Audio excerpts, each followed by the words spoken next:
Okay, the regular meeting of the Park District of Highland Park is called to order on Wednesday, February 28th, 2024 at 6:02 p.m. Oh, are we on? You're on. You guys are just loud. Okay. What? What did she say? Sure. I heard you complain about that in the minutes last time when I was gone. The audio was too loud. Oh, no. We have a big upgrade from the last.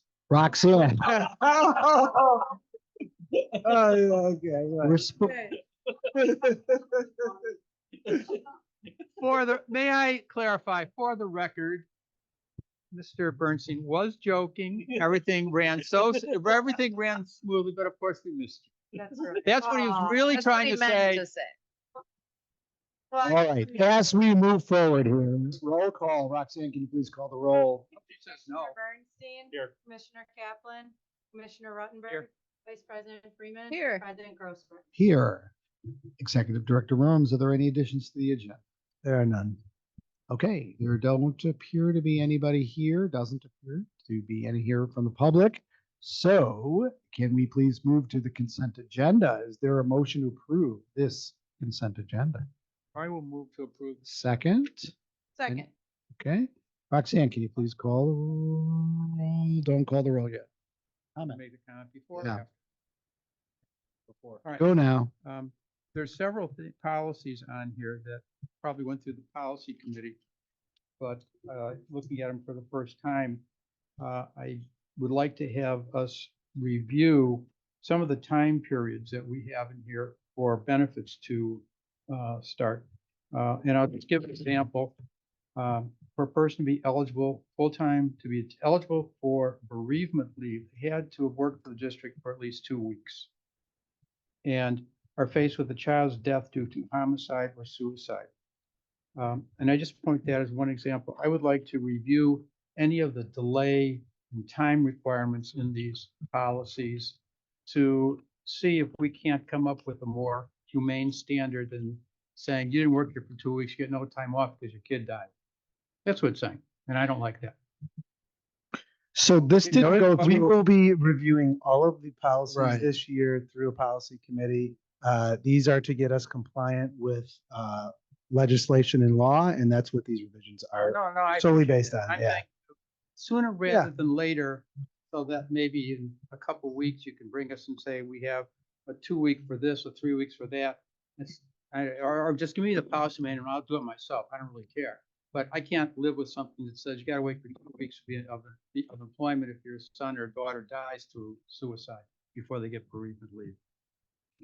So there will be well, we haven't quite worked out how we're going to do that, but it sounds like you're interested in having input on it. So we will do that. Okay, so, okay. So is there a motion to approve the consent agenda?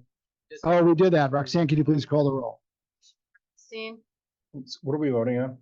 Consent agenda. Okay, Commissioner I don't vote Ruttenberg. unless I know what I'm voting on, so. Yes. Vice President Freeman. Yes. President Grossberg. Yes, okay. Consent agenda is carried. Financial forecast treasurer's report, Director Peters to present.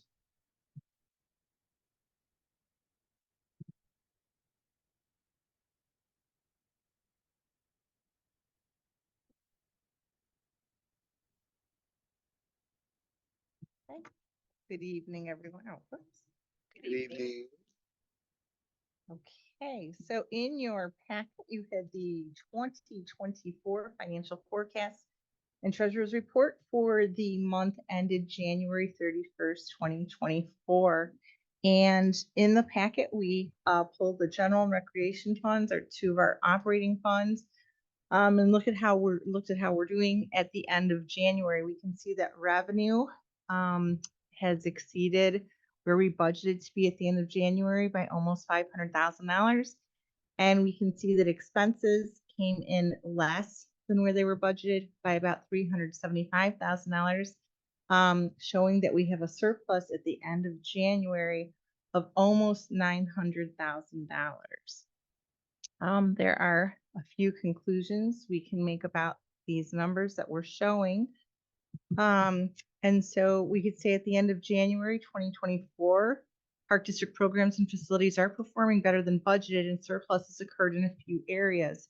It is important to remember, however, that most of the surplus is a result of timing differences during the first quarter of the year.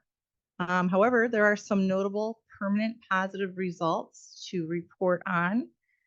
Dance is exceeding budget by $39,000 due to above budgeted participation. Tennis is showing a $92,000 surplus due to both adult and youth tennis. And interest income exceeded budget by $93,000 for the month. So this places the Park District in a favorable financial position at the end of the month. Have any questions? Well, I have a question, particularly about the interest. Yeah. So we've seen this, go up in a crazy amount the last couple of years. So are we still surprised? Is that why?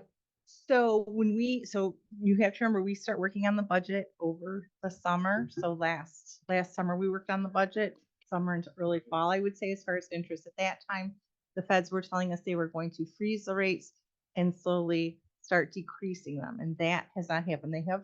They've frozen the rates last fall, I would say, until now, and they haven't changed. So we budgeted based upon them somewhat declining, and that hasn't happened yet. So that's why we're showing a surplus. Okay, thank you. Anybody else questions about these funds? Okay, that's it. That's it. That's Thank it. you. Thank you. Okay, unfinished business, Lot 3 paddle facility update. Executive Director Romes and Director Barrett to present. Thank you very much. We've been making a lot of progress on the new proposed paddle facility at Lot 3.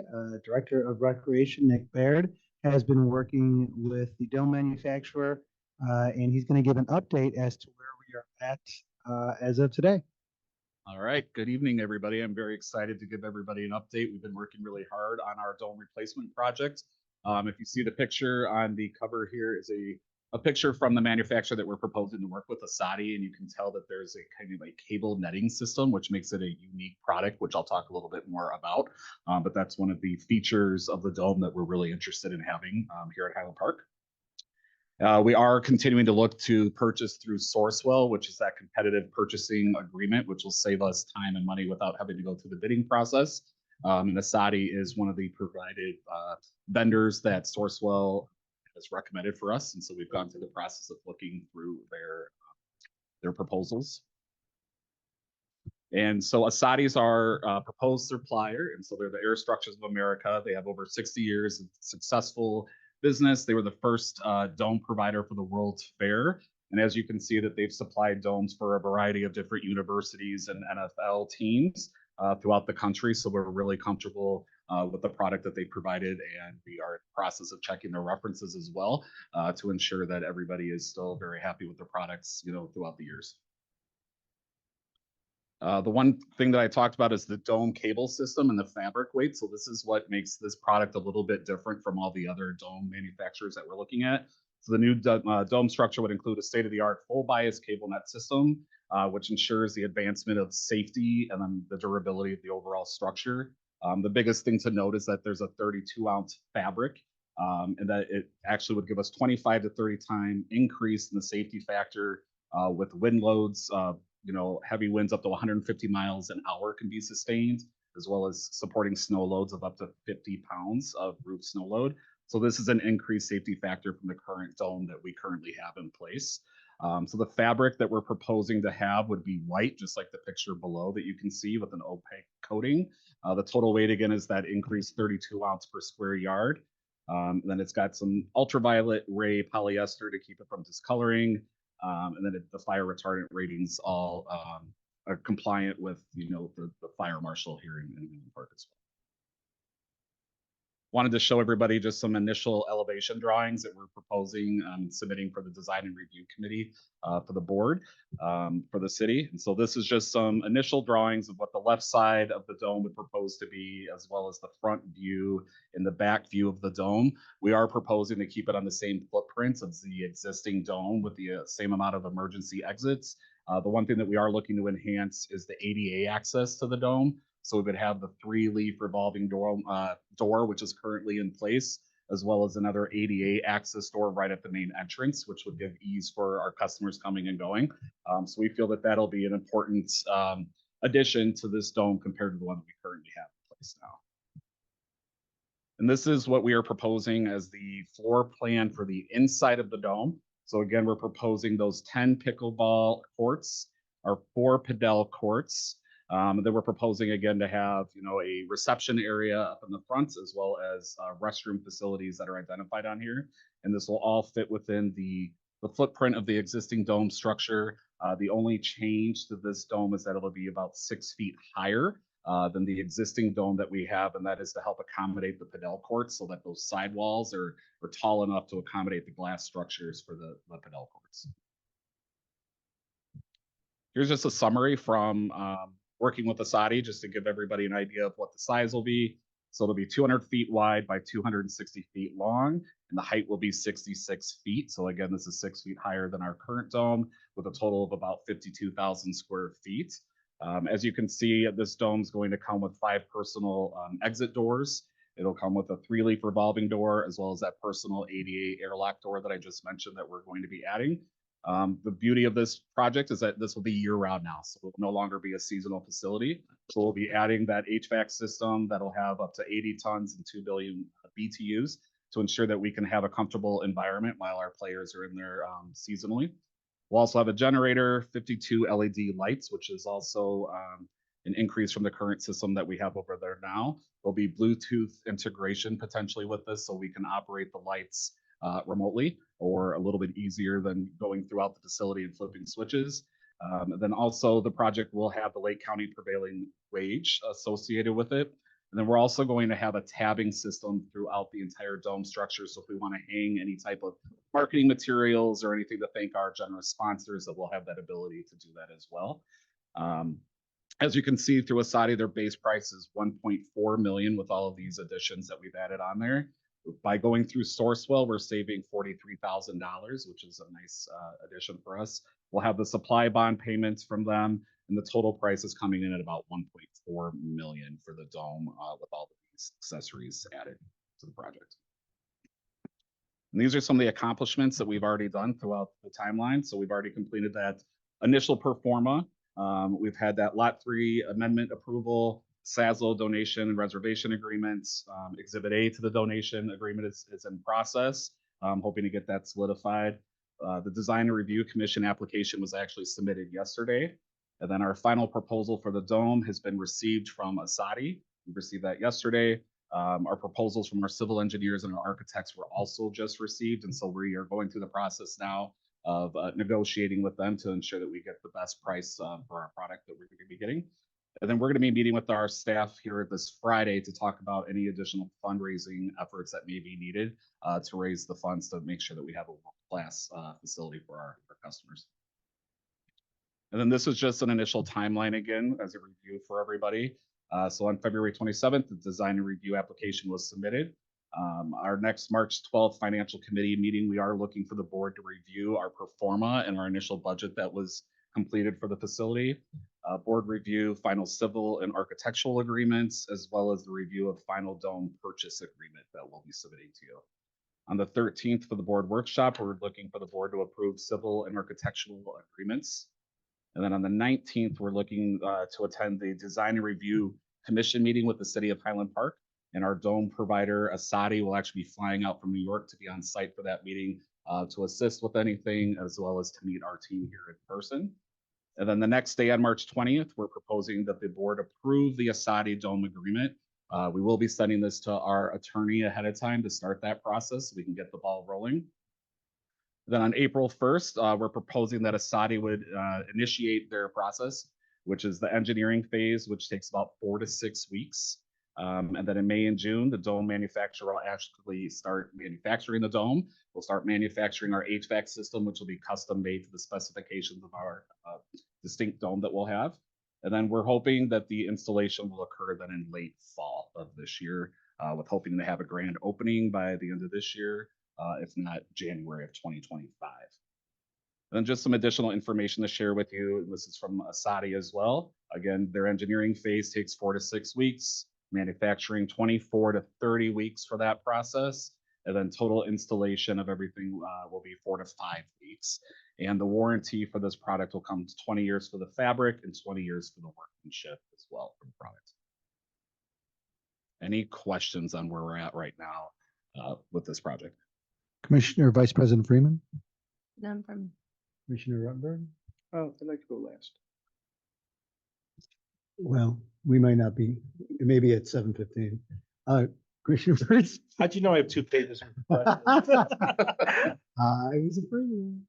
Okay, when you bring this to the Plan Design Commission, or when you bring it back to us, if you could have a table showing what the existing specifications are versus what's proposed. You mentioned there's only a 6-foot difference Yep. in the height. They're gonna want to see whether there's any other differences within the size. If there's no differences, then you just highlight that one difference. Okay. Okay, so that's one thing we should see. Has the Highland Park Fire Marshal reviewed these plans and do they believe that there's sufficient amount of exits Yes. to meet code? Yeah, so we worked with our architect to have the code for the number of occupancy, which would be around 100 participants. And so with that would be the 5 emergency egress doors, but that'll be part of this whole design and review process. We have had initial meetings with the city and shared this plan with them. And since nothing's changing footprint wise, we're not adding additional spectators to that site, then the 5 doors are. Okay, so just we get something in writing from them. That's Absolutely. Right. Okay. Regarding the layout Mhm. and how the courts are laid out within how flexible is that? Meaning, If you wanted to make changes, I assume with the Padel, you have glass enclosures, Mhm. correct? Correct. So that makes it less. that's flexible. less flexible. And then with regard to the pickle courts, what are you guys envisioning for the net system? Are they gonna be part of are they in the ground or It are they will gonna be? not. So we're really hoping that this will be a flexible space. So in case we want to use it even for a special event for recreation, we could do that. So we'll have the same portable nets that we have over at Danny Kniff Park right now. We are still in the research phase of looking for what type of dividers we want to have. There's some dividers that can hang down from the dome. There's other dividers that are similar to the nets that are on wheels that can just be moved. So we're really hoping that everything's going to be very portable and easy to move because we're going to be hosting larger tournaments, events, and we'll have championship courts. So we're going to need to have that ability to move things around. But you are correct with the Padel courts; those will not be able to be at all. So if we're hosting tournaments, are we anticipating any spectators then? Just typically when we have the spectators, they'll be able to sit around the entire perimeter of the dome. We would have seating that would be brought in just for that, or we would eliminate some of the court usage that we have now, and there would be seating that could be brought in by an outside provider of a tournament. But as of right now, in order to have all of these courts, there is not going to be designated that'll be in there. Other than maybe in the front, we're going to have a cafe area with some seating and tables in that area. But otherwise, we're not proposing at this time to have bleachers or anything put So, into there. with open pickles, sometimes there's people rotate in, rotate out. So you're gonna have seating available, benches or something that Yes. the players who are sitting out the night. Correct. Yep. And then if anticipating possibly having spectators at tournaments, again, I think that should be discussed with the fire marshal to make sure that the exits are sufficient, Yes. even under that scenario. We did have an initial discussion about when occupancy will go over 100 and we would get a special events permit for that. In that case, then also if we need to bring in porta potties, that would occur as well, Okay. just so that we can maintain our footprint that we have. And then you mentioned that you're budgeting right now. You're projecting like a $1.4 million all in. What was the budget amount? How's that correspond to what we've been talking about in the past? It's right in line with where we're at. Yes, it's exactly where it needs to be. You mentioned that you've completed a pro forma. Have we had an opportunity to see that?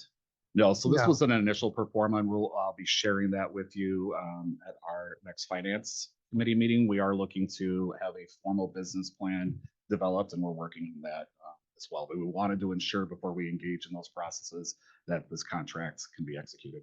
By the way, it was a really good idea to have Sadi come in for the DRC. meeting. Someone had a great idea with that. I don't know. But that's- Ay, caramba. I smelled that one a mile. The parking field, I assume that the pickup drop off is not going to change. Correct. And so we still should probably have some type of site plan showing that and how the circulation of the parking lot's going to operate. Because I know there's been changes over the years there. So those are questions that may come up. Okay. The life expectancy of the dome, I noticed that it's warranty for 20 years. Yes. So what are we hearing on life expectancy? 20 to 30 years, really, depending on the elements and what the cable system that this manufacturer provides. There is additional longevity for the life of the dome because the cable netting system helps protect the movement, and there's less chance of popping a dome that you could have with an alternative manufacturer. And if somehow the membrane gets punctured, what are the remedies? How do you fix that? They patch it. They patch You it? patch it. Okay, and it's under warranty to do that, or so do we have? Is it insured, or does it just come out? Let's say there's an active guy, and a tree falls on or something. Yes.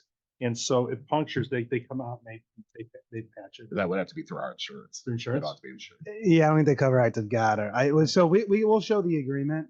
We'll distribute that obviously before approval, but there's some language in there that we can, of course, also talk with our legal team and see if we can. Or if there's a Yeah. manufacturer defect or something like that. For sure, yeah. And then one of the inherent problems with, one other thing is that when you show this to the DRC, it'd be nice to show the current dome and then what you're proposing so they can see the difference. Okay. One of the problems I find at the dome over the years is falling snow as it falls off of the ice, as it falls off. Is there any plans to try to capture that so we don't have that Yes. situation? So that's what the cable netting system does. So it that's will gonna actually prohibit help the- prevent it from falling. Okay. Yeah. So when you come to the entrance, when it's thawing, you're not going to have falling snow or ice. Correct. And we'll ensure that that's properly, covered so that it's a safety factor. But that is the benefit of the cabling system. You won't have mass amounts of snow coming down from higher levels. It's getting caught up within the system and broken back. Has any thought been given yet to signage? And I know we have the monument sign on 41. Is there any thoughts on how we intend and how are we going to notify the public that this is there? So there are options. We are looking to just replace that sign, but there are options to put a logo on the dome. And so it would be an add-on after the dome is actually up. It's a piece of fabric that would have our logo or the name of the facility can be added onto that and just adhered to the actual dome. So those are options that we can work through. And if you're thinking about putting any signage on the exterior of the dome, you may have issues with the city with the sign ordinance. So make sure that those are done in conjunction with that. Thank you. And I'm looking forward to seeing the pro forma, and that's all I have. Gary? Yeah, I have a couple things, so you'll get in before 7. Have you seen, or did you go to the dome, the new dome in on Willow Road? Is it? I'd just love to know, is it similar in size? That one, That one's bigger. Willow's bigger. Yeah. Okay. Okay. In that site, they have the lights that hang down. So even though it's taller, your ball, I'm thinking golf. Of course, we're not playing that. These are LED lights I heard you mention. Are they near the ceiling or They hang down as well? about 10 feet. They do. So there's 50 something feet. And what's the standard height that a pickleball court has to maintain? Isn't it something like 27 feet or? It's less than 30. Yeah. Okay. That's way better. All right, great. I noticed you said there was a kind of a restaurant bar, like they'll just serve things out of the fridge or whatever. There was also some mention of a shop. Is that down the road or is that part of that? That'll be part of this. In this picture right here, you see the main desk, and behind there will be the pro shop. So it'll probably be kind of like a wall of product that we'll have, and I believe it's 80% will be Saslow's product. Yeah, the and rest this will is be all public area. conceptual. This picture is Yeah. all conceptual. So we have a ways to go to design that. This is just Mhm, showing that things are there. It won't look like this per se. mhm. We're not looking to serve, heated items, cold items. It'll just kind of be snacks, some energy drinks, and potentially liquor. That's something that we'll be looking to potentially sell, maybe aluminum cans of beer or wine. Okay. Finally, with regards to Padel, and I know that we have a discrepancy in terms of what this is going to cost with Padel courts compared to what we have. And is there a way, if there is a short, is there a way to line them for pickle until Padel is ready to be paid for? And is that kind of your thinking right now? And can 5 pickle courts fit where those 4? Would be the plan. We'd have 15 pickle courts. Okay, great. Sorry, I have one more before Brian really wants to go last. We talked about the space being flexible, taking the nets down. Have you thought about using this as an event space at all, renting it out for parties? And have you thought about what the capacity of the space would be and whether we have the exits are enough for the capacity? Yeah, so that capacity would still need to maintain around 100 people. And in the event that goes over, it'd have to get a special use permit for a special event. So the capacity of this facility is 100 people, We're saying 100. 100, and that's with the 5 exits support. Correct. Do they all, and if you added an exit, would you be able to increase the capacity? We can go with the exits now. We can go upwards of about 134. In order for us to maintain compliant with other city codes, we're looking to keep it at 100 for, parking regulations without Okay, having to got it. change things throughout the lot. 100 keeps us in that safe spot. And by us staggering the timing of the courts for when individuals can actually come and utilize the court, that'll help us maintain a lower amount of individuals in the facility at one time. Yeah. Okay. Sorry, Brian. I know that we spent and developed a good lighting system at Deer Creek. Are these lights going to be comparable to the Deer Creek lights? They're pretty similar. So those new ones are the new LED lights that we got at Deer Creek. These will be pretty similar. The added benefit is that we'll have the option for Bluetooth to be able to control them. And even if we're having, let's say, a championship court in the center, we could turn off the lights that are over the Padel area and really just highlight an area. If this was going to be used for a special event, let's say somebody wants to have a pickleball wedding, we could certainly do that. And we could have the lighting be So what's dimmed. gonna So happen? You laugh? you never know. It could happen. We're going to be very innovative in our approach with programming this space, but obviously really looking to have availability for, members to come in and use it, as well as having, some different activities and leagues and tournaments at the site. Okay. I know that we're going to see a more detailed plan from where the facilities will be. Or is this pretty much what it's going to be? This is a rough, yes, pretty much they'll be over in the far corner here. Okay. And the bathrooms are size for 100 people? Yes. What about the noise inside? How does it, tell me about that. It is going to have an echo. As you can see, when you're outside and you hear pickleball, there's definitely an echo. And there are some sound absorbing materials that can be added as an after fact, almost paneling that would hang down that we can put in there to absorb some of the sounds. But it is not going to be a quiet facility. What do premier pickleball facilities do? Do they have the noise attenuation, or maybe we could do it later? We could I don't do want, it, yeah. what I'm saying is, I want us to open with something that will be the best, not like, it's too noisy kind of. Yeah. We can definitely look, I think, at the sound paneling systems that they have that hang down. But it is an option that we could do with the cable system that we're going to have, that we could add that at any. Well, again, my Again, you point, and I'm going to keep maintaining it. Yep. When you turn the key, it should be the best possible. Agreed.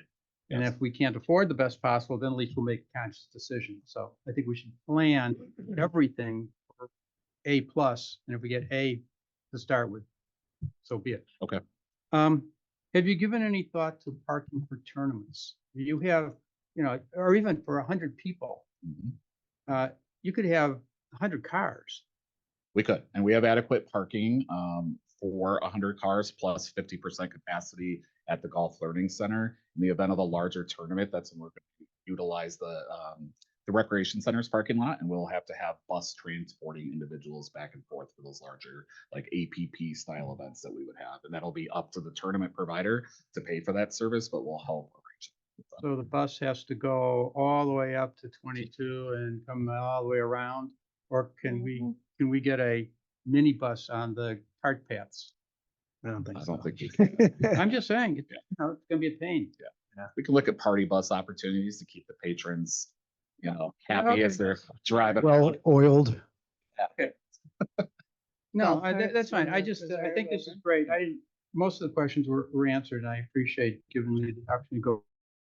As this evolves, certainly want to see our things like color selections Yep. and just the stuff that makes it an A rather than a B. Absolutely. Yeah. Sorry to rain on your parade. You can think of another question. I have a question. So if you want to be Ask last. yours, then I'll come back. Okay, so it's regarding Padel.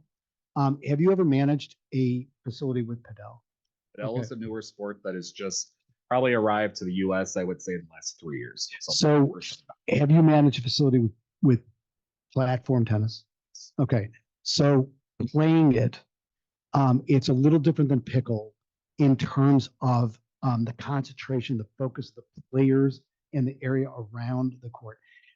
I had to learn that the hard way. I was getting, I was talking to people within earshot of the paddle players, and they don't want movement and they don't want things like that. And I'm just wondering, are there corridors between, there must be corridors between each Padel court, Yes. right? And I'm just wondering if the rules are different between Padel and paddle for movement and things like that during a point, right before a point, noise, things like that. Look into that, get back to Okay, thanks. I will have a final question. Go for it. Thank you. You reminded me. Since we're looking at budget issues, would it make sense if just to have 2 Padel courts to start with, since we don't know if it's going to be accepted or not? That is one opportunity that we're looking at. However, when they do put the flooring, the concrete down, there are different footings that get put into place, and it would be easier to do it up front for the Padel courts, but it could be added at any time. And that is something that we have discussed is in the event that we don't have the funds, that we do start off with less Padel courts. All right. That was my only question. My last final. Okay, I'll hold off on any further comments. All right, very good. Great presentation. Thank you, sir. Thank you. Thank you. Anything else on the paddle facility? Very exciting. Okay, Parks Foundation update. Is it Vice President Freeman? Yay. Okay, we met this week. All hands on deck for the gala, Foundation Gala. It's Saturday, April 13th at 6:30 p.m. For anyone who wants to go, please buy your tickets. There's some new packages available. Also still looking for sponsors. So anyone interested should certainly do that. The event is at Sunset Ridge Country Club in Northfield. And Lance Briggs is coming, as everybody knows. Lots of stuff to bid on, food, beverages, really great time. And we're making, it's about 7 weeks out. So we're making a huge push to sell additional tickets and get people there. And that was really the bulk of the meeting. Liz, anything else? Nope. Gala. Everybody buy your ticket. What's the date again? April 13th? April 13th, Yeah. 6:30 p.m. at Sunset Ridge Country Club in North. I'm writing to my son that he needs to buy. And I have a link that I will send all the commissioners after this, just in case you lost the last. Right. Thank you very much.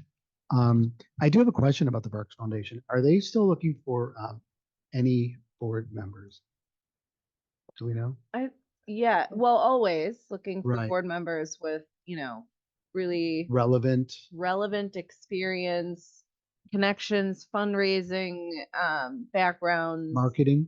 Is that helpful? Yes, because we are, yes, Right. actually, yes. I'm meeting with a gentleman next week who's he just retired. He's looking for an opportunity. Amazing. And I'm hoping that I'm going to steer him towards this one first. Yeah, absolutely. And there's always, we're always open to adding to a committee, get your feet wet kind of thing. It's just, again, all hands are on right now. So yeah, send it Got it. over. Got it. Fantastic. Okay, board committee updates. Executive Director Rome to present. Thank you very much. We had 2 committee meetings in February. On February 14th, we had a facility and recreation committee meeting. It was very lovely, of course. We had architects from Halliburton Roots who attended, who went over our schematic design early plans for the new community center at Westridge Park, and we talked about timeline and getting ready for stakeholder input and community feedback in the next few months. And of course, we're working out some cost estimating over the next month as well before we bring it out to the community and back to the board to move on to our next steps.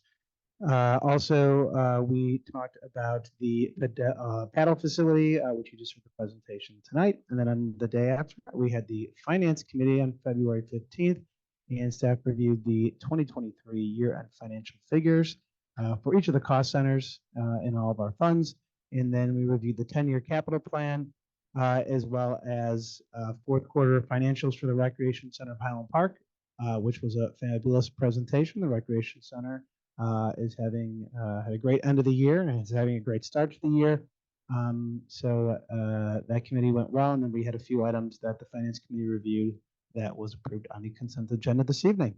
And that is all I have for committee updates. Any questions? I do. Yes. Just about dates. Do we, are Commissioner Bernstein and I invited to any new kind of thing regarding Westridge?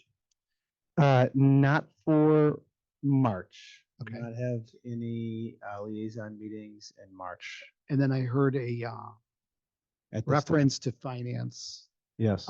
being a Tuesday, I think. For next month? Yeah, it was one Next of the month it's- presentations. Do we have a date for that? Next month? It is, I guess it's March 19th. I thought it was the 12th. It's Tuesday the 19th. It's the 19th.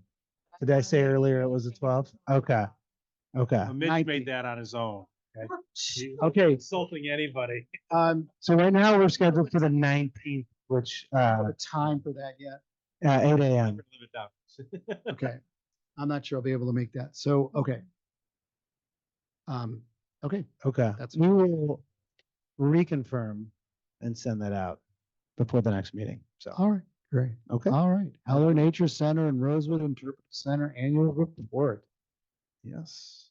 So very excited.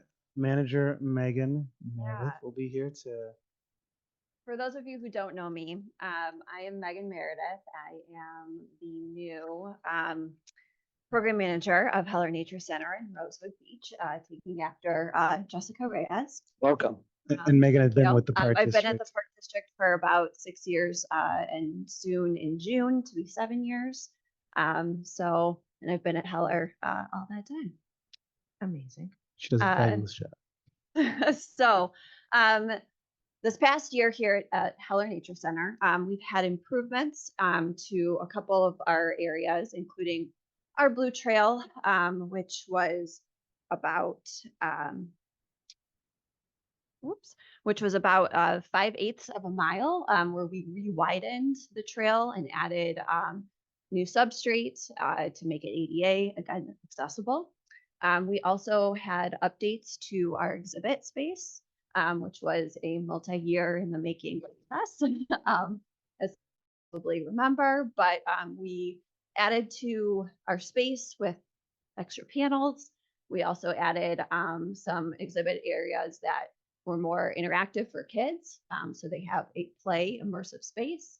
And then they also added another panel, which was our Yuck and Yum panel, which talks a little bit more about ecosystem interactions.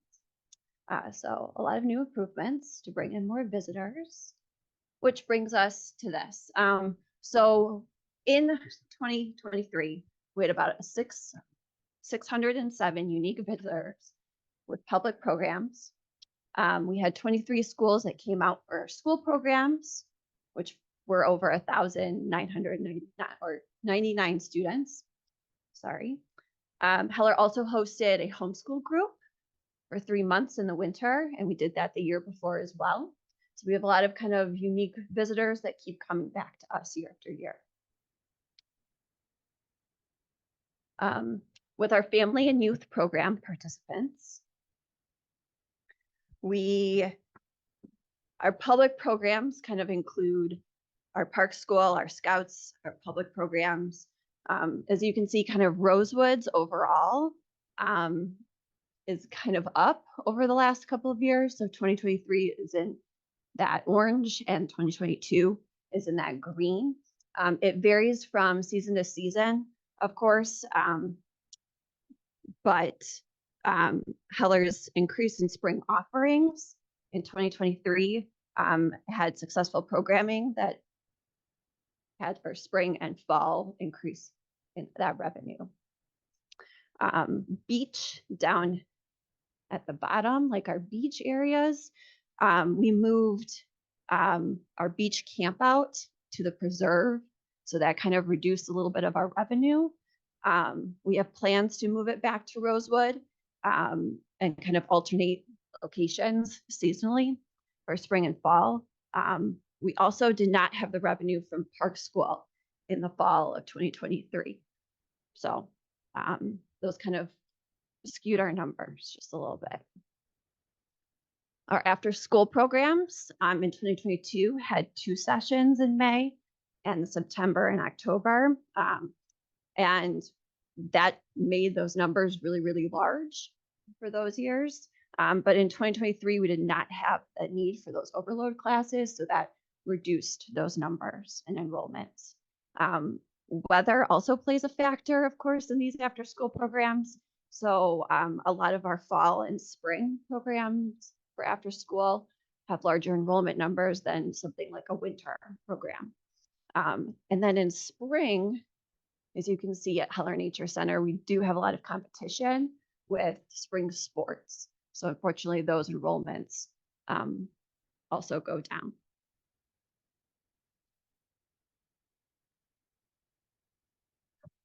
For our summer camps, so we have Into the Wild, which is at Heller Nature Center for 3rd and 4th graders. We have High Tide, Low Tide, which is down at Rosewood for our 1st and 2nd graders. That's our 3rd summer with that one. And our Truckers and OAC are longstanding programs where kids go for overnights. Spanish Immersion Camp is new this year. It's a post camp, kind of making sure that we can get kids in for after the summer season and after those camps finished, where we had campers immersed in our Spanish language and Spanish was spoken about 80–90% of the time. And of course, our camp staff had visual clues to kind of connect everything for them. And it encompassed Spanish heritage. So this was kind of more adding to our DEI initiatives that we had. So looking at our camp enrollments, we have seen numbers kind of fluctuate throughout the years.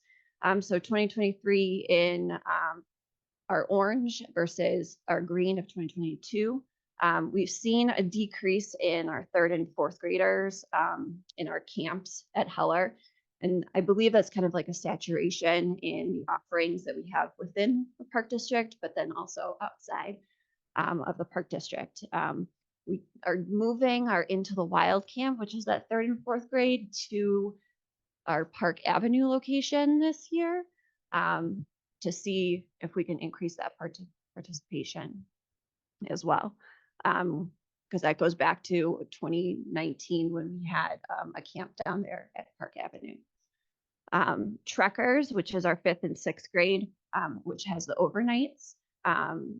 We find that there's a lot of competition with sleepaway camps, and we're hearing from families that a lot of them during that 4 weeks, that first initial 4 weeks, are going to an overnight sleepover camp and then coming back to us for 3 weeks instead. As well as the cost for these activities, like of our overnights and camping out and doing big excursions, increases that cost of camp. So these camps are getting incredibly costly for families.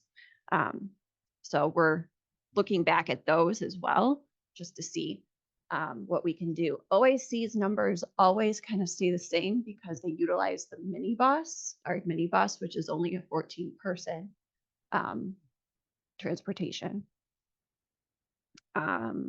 So we are in progress at kind of taking a look at what we can do camp-wise, like internally with the other park district camps, as well as taking a look at the analysis of outside Park District camps and especially nature camps to see how they kind of structure some of what they're doing. Our teams course this year had a really, or this past year had a really great year. We had 62 groups come and use our teams course in 2023. 34 of those groups were from New Trier, which they bring out their sophomore homerooms.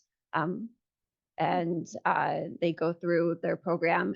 Has actually been a program with them for quite a few years, I think more than 10 years, when it started as a power program.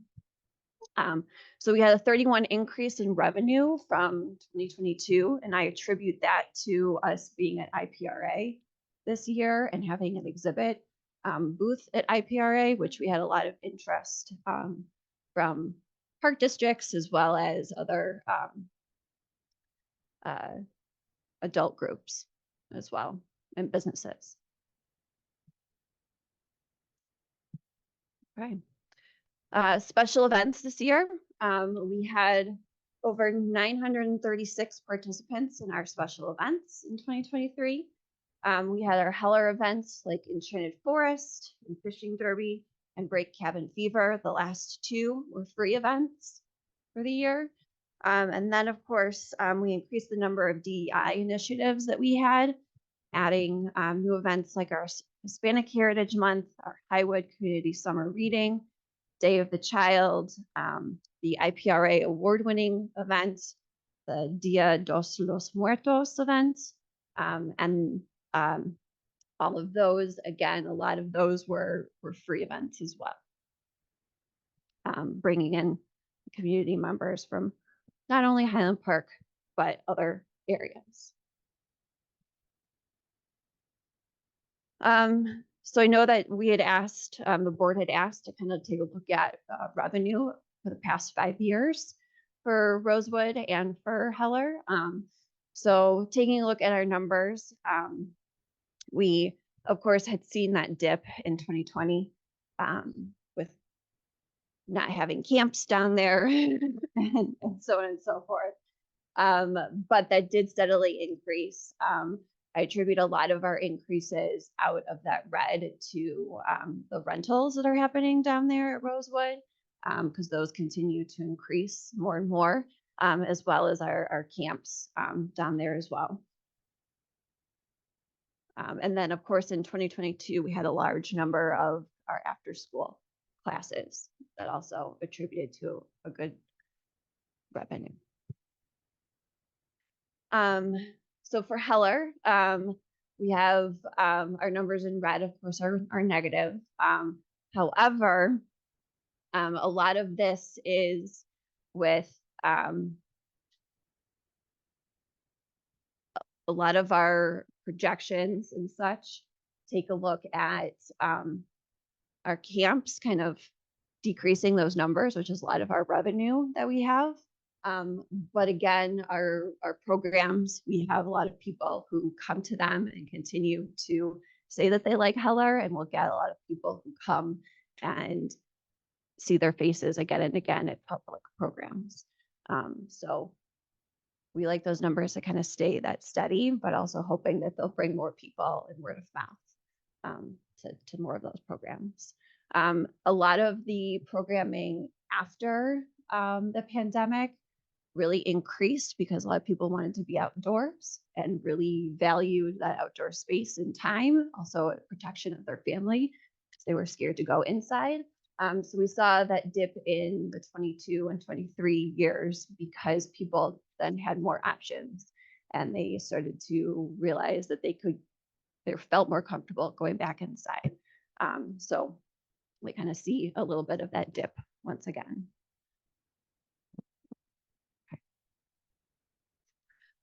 So ideally, when we look kind of to the future of Heller, kind of bringing back that excitement that we had after the pandemic and wanting to kind of build that excitement once again. We have a marketing campaign with our Get Wild Heller Nature Center posters that we started, I believe, last summer through marketing.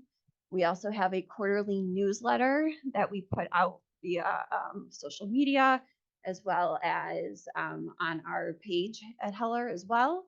That is a picture of one of our naturalists, Mark Bryant, who does a quarterly video. The last one was all about wintering Heller's bees in our hives. We also sent out postcards, which is that example picture underneath of local schools, not just here in Highland Park, but outside of the area as well, and how they could come to Heller for a variety of different programs, which we have had a lot of programming and are going to have a lot this spring from some of these postcards that were sent out. We're also, again, as I mentioned, doing the program analysis and parent needs and looking at age gaps and accessibility of what we can accommodate and what kinds of things people are looking for and what age groups we might be missing. We also were kind of looking at the idea of like a membership, like a free membership of like, hey, if you're a member, you get rewards for being in multiple programs, or you get punch passes, and maybe you've got family nights or thank yous, some sort of perks to kind of bring people in and again get that word of mouth of like, hey, I do want to be a member of Heller. So, any question? Vice President. I don't have any. Commissioner Runberg. I have no questions. I just wanted to say thank you. Heller's a unique resource, and I mean, just programs, just it being there and what we do there is just so wonderful. Oh, thank I you. really think it's great. Thank you. Commissioner Bernstein. Yeah, I agree with Barney said. It's obviously it's a gem of the district, and I just have a suggestion. This year, there's going to be, my understanding is there's going to be a lot of focus on nature Okay. with the cicadas coming out. Yes, we were So- just talking about that. So Yes. if there's some way that we can get in front of that in Heller, be a resource for the entire community, because everyone's going to be talking about it. And so like you have that the naturalists come do something on the cicadas, Yeah. get some information on, and maybe something have where Heller, you know, you can come and you can learn about what's going on with nature. Yeah. And we've got the Cicada solar barb- eclipse or Cicada we got cookout. the solar eclipse Mhm. coming in Yes. April. Yeah, a lot. So those are two events that I think that people, it could bring nature down to the lay people like me, for example, who don't know anything about Yeah, nature. of except- course. Except that you cut the grass with baseball. That's all I know. Okay. But I think this is something that where you can embrace it and really try to Yeah. expand it. So love to see it. Okay.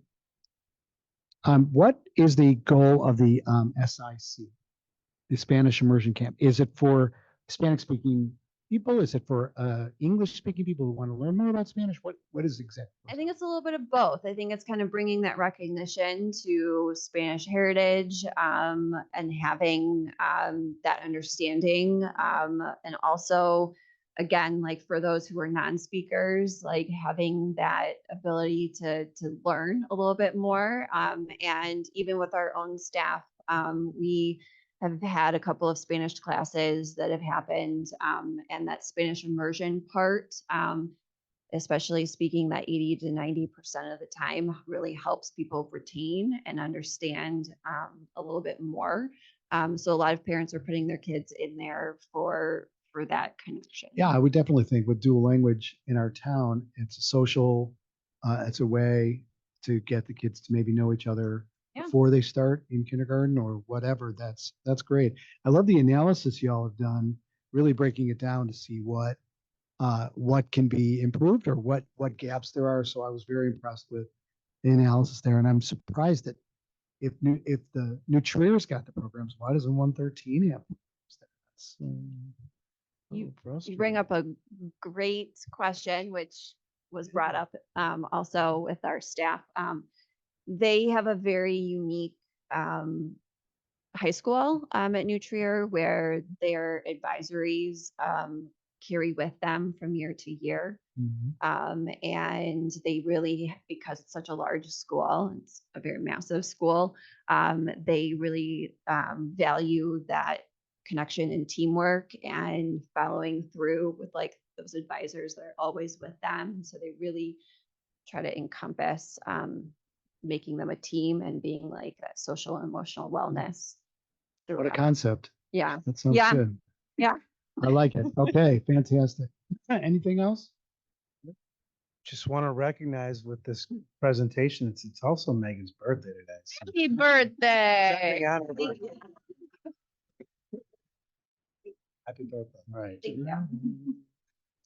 Okay, I have a few more things.